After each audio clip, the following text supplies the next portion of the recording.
ఆంధ్రప్రదేశ్ రాష్ట్ర విద్యా, IT, electronics శాఖల మంత్రి నారా లోకేష్ తన ఆస్ట్రేలియా పర్యటనలో భాగంగా Australia India CEO forum director జోడీ మెక్కేతో సిడ్నీలో సమావేశమయ్యారు. ఈ భేటీలో ఆస్ట్రేలియా పెట్టుబడులను రాష్ట్రానికి ఆకర్షించడంపై ప్రధానంగా దృష్టి సారించారు. మంత్రి నారా లోకేష్ మాట్లాడుతూ, పెట్టుబడులకు కీలక గమ్యస్థానంగా ఉన్న ఆంధ్రప్రదేశ్ను Australia India CEO forum state engagement ఎజెండాలో చేర్చాలని కోరారు.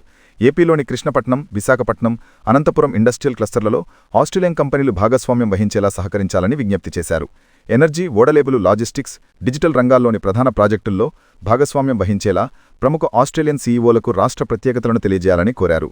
అలాగే ఫోరం వాణిజ్య ఎజెండాలో investing in Andhra Pradesh gateway east Coast of India అనే అంశంపై ఉమ్మడి నివేదికలకు అవకాశం కల్పించాలని విజ్ఞప్తి చేశారు.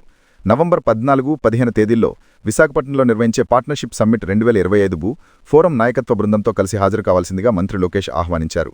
ఈ సందర్భంగా జోడీ మెక్కే మాట్లాడుతూ, తమ ఫోరం 2012లో ఇరు దేశాల ప్రధానమంత్రుల నేతృత్వంలో ప్రారంభమైందని, $48.4 బిలియన్ల వాణిజ్య భాగస్వామ్యానికి మద్దతిస్తోందని తెలిపారు. వాణిజ్యం, పెట్టుబడులు, విద్యా నైపుణ్యంపై దృష్టి సారిస్తూ విధానపరమైన మద్దతును అందిస్తున్నట్లు వివరించారు.